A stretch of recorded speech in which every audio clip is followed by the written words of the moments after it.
So I'll introduce you to flash spectroscopy and what we can learn from catching a supernova right after explosion. So the first thing, what is a supernova? So it's the explosive firework at the end of life of a star. It can become as bright as a galaxy within a few days and disappear within something 100 days in the night sky. Can you see here where is the supernova? Can you point more or less? Where's the supernova? There's a trap. So all right, so it's here. This is just, actually it's a foreground star from our galaxy, and this is the supernova. Supernovae are actually primordial for our universe. So in Dima's talk, she said, remember there's carbon, iron and nickel. So without supernovae, you wouldn't have carbon and nickel. You wouldn't have oxygen. You wouldn't have anything. So we'll focus here on massive stars, which give rise to core collapse supernovae. So hold on, later. So massive stars are organized this way. It's like onion layers, and you have lighter elements in the outside, like hydrogen, helium, and as you go deeper and deeper inside the core of the star, this is where you're going to have the heavier elements, like iron. And when the star explodes and unbinds, so the first thing that you're going to measure in spectroscopy, so I'm pretty sure that everybody's familiar with spectroscopy, but just it's a density according to wavelength. All right, good. The first thing that you're going to observe close to explosion, like right after the explosion of the star, is the blue continuum. So that means that it's very hot, about like 5 times the effective temperature of the sun. And then as the event unwinds and the star starts to expand, you will observe this iconic profile, this wiggle right here in hydrogen, which is telling you that the star is like getting bigger and bigger. And by the end of when everything is cool and transparent, you will start seeing the elements that were contained inside the stars and those that were also synthesized during the explosion, like nickel, actually.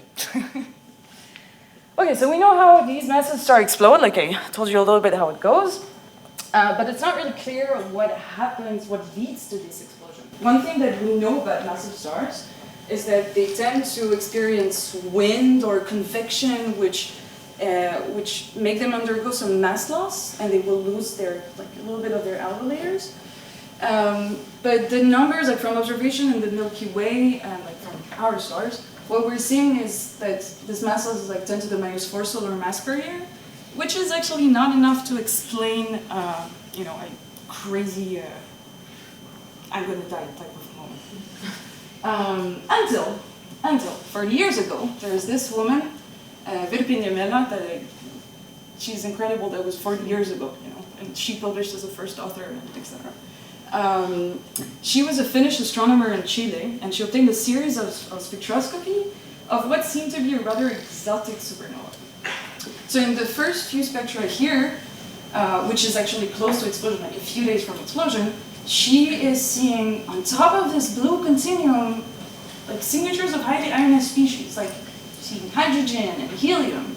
And then after a few days, actually a few weeks, you start seeing the regular wiggle, which is the signature that we mentioned earlier, the wiggle that says the star is expanding, and which is the typical thing that you will observe for a core collapse supernova. Unfortunately, this research was completely forgotten, probably because she was ahead of her time, I guess. Until our team in Weizmann, started about 10 years ago, found a few of these exotic cases. And we got to a conclusion that actually was similar to Niemela, and we found out about her only by through bibliographic search right away. But we arrived to the same conclusion. The star prior to the explosion might have undergone some sort of elevated mass loss, so higher than 10 to the minus 4, and when the core collapses, it releases a high amount of energy, and it flashes this cloud around, where you will start seeing, the spectroscopy of this cloud around the star. So this is like Weizmann, we coined the term flash ionization features and flash spectroscopy. The first question that pops into your mind is like, hold on, how common is this? Because we said so far, okay, we know we have winds, we know that, but these stars are showing an elevated mass loss prior to the explosion. How common is it? And how do you measure it? How can you measure this type of, is it common or not? Especially when you have to catch a supernova, and you have to catch it close to explosion, because these features appear only a few hours, a few weeks, maximum a few weeks after explosion. And you need a huge sample of supernovae. Like it's considerable. So how can you measure this? So before I go on, I kind of want to tell you about the big boom. It's not a pun, it's really a big boom. It's super, like the astronomy has experienced in the past 100 years. This is Fritz Zwicky, who's sitting in his fancy new telescope at the time, 100 years ago, in his little dome here in the Palomar Observatory in California. He was the dark matter hunter, and he's the one who coined the term supernova, and he found about tens of supernovae, in a few years. And he's also the one who initiated the classification of supernovae. And today, we have the Zwicky Transient Facility, which sits in this dome here, still in Paloma, but this is 100 years after. And we found and classified more than 1,000 supernovae in less than a year. So how did we make that shift from here to here?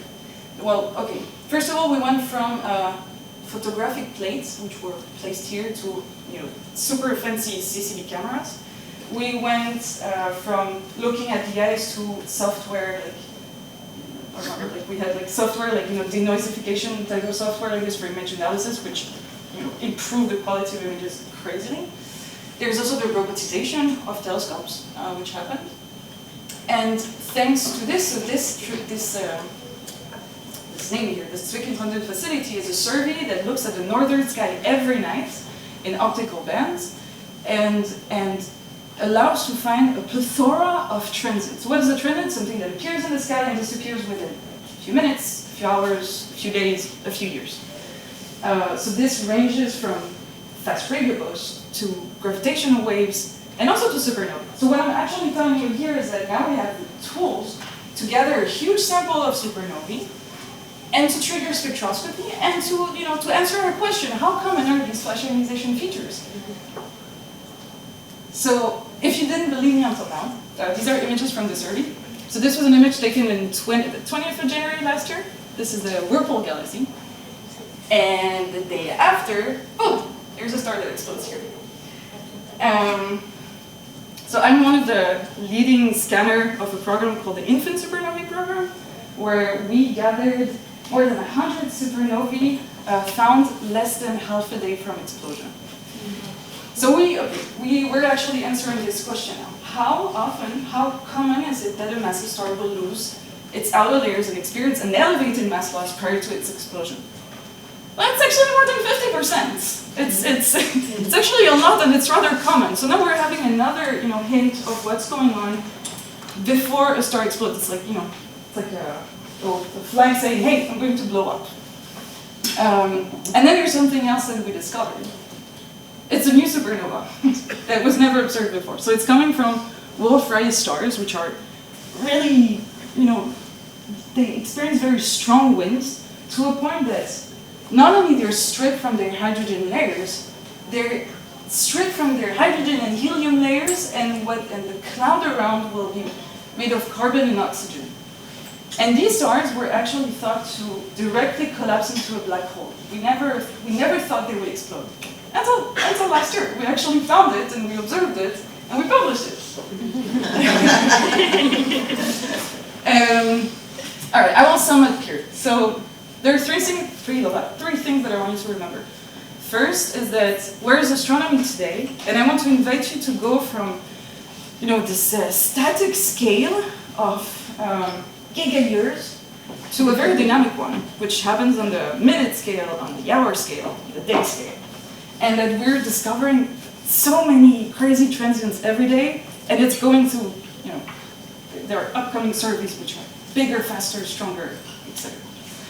And also, what have we learned from the first week of our supernova? For catching supernovae very close to explosion, Well, that first of all, more than 50% of massive stars experience some pre-outburst prior to the explosion.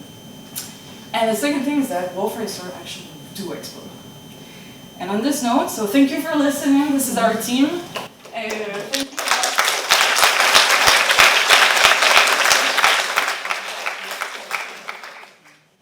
Questions?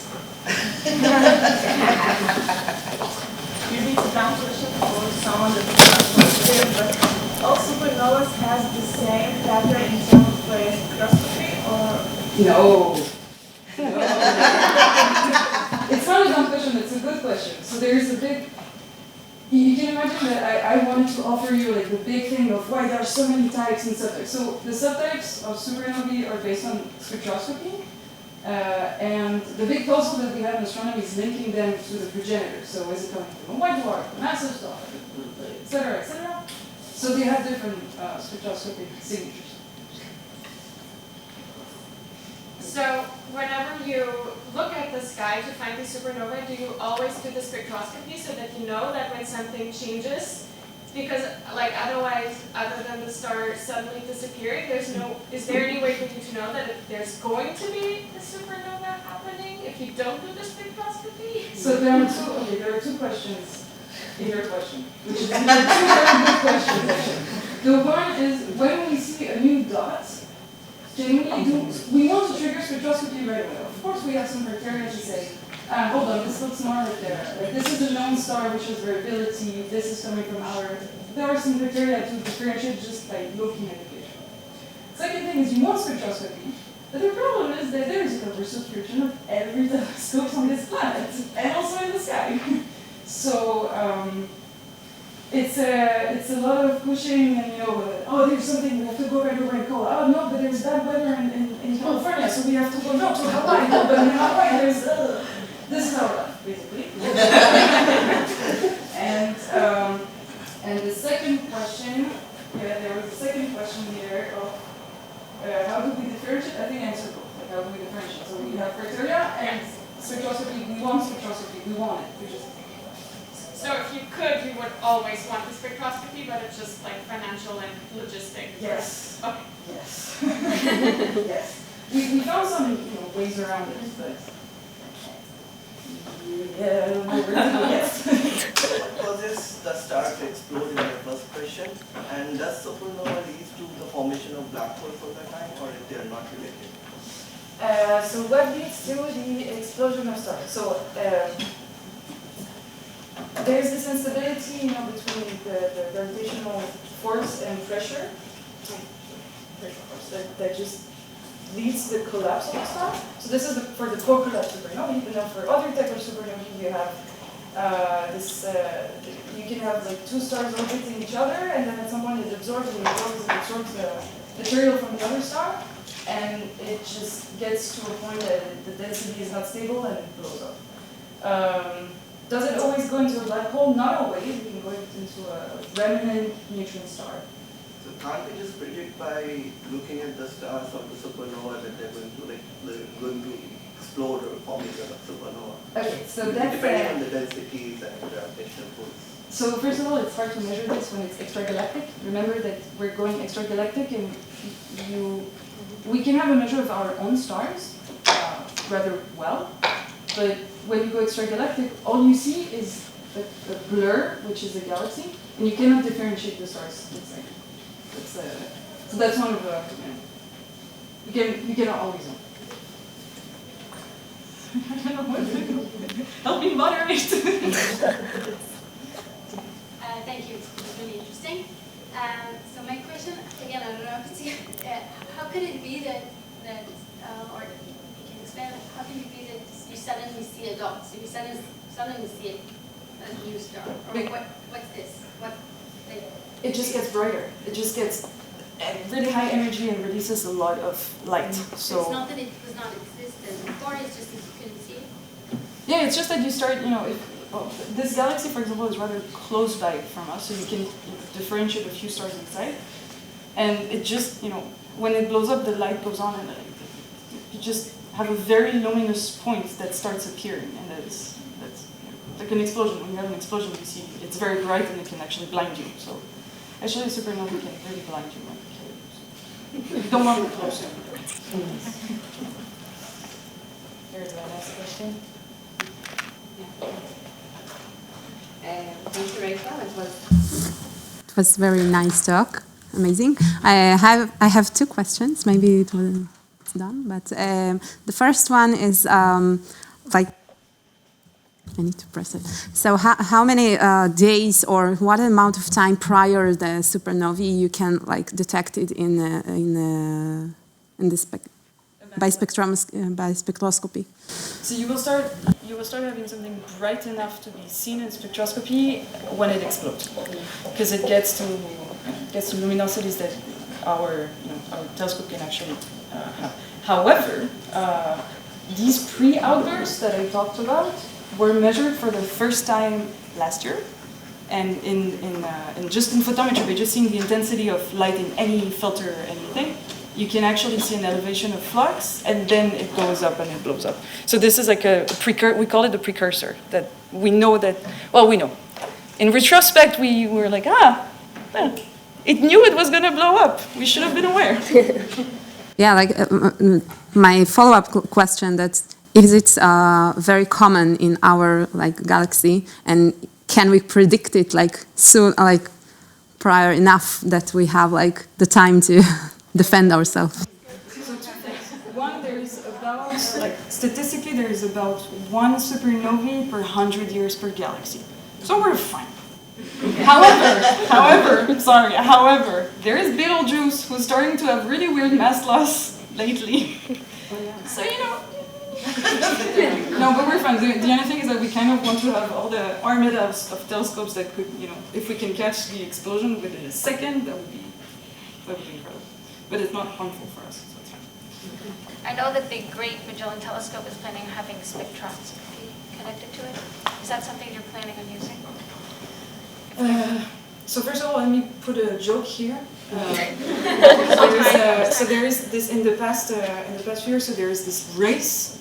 So you have the ELT, the extremely large telescope, and you have the giant telescope, and you will have the extremely I don't know what. So there is this race of like who will have the biggest telescope, and all of them, most of telescopes actually in Chile, most of them have spectroscopic instruments. The only thing is that they have to be. Some of them are calibrated for sources inside our galaxy. If you want to do extragalactic sciences, it's not adapted for it. So we need more of these type of spectrographs. Yeah. That's the one thing, and the second thing is it's oversubscribed. Everybody wants to use it because not a lot of telescopes. Sorry. It hasn't even been built yet, and they're oversubscribing. I'm pretty sure they're like half of the time is probably already for the people who built it, and then you have to apply, and it's probably already oversubscribed, I think. Thank you very much for the great talk.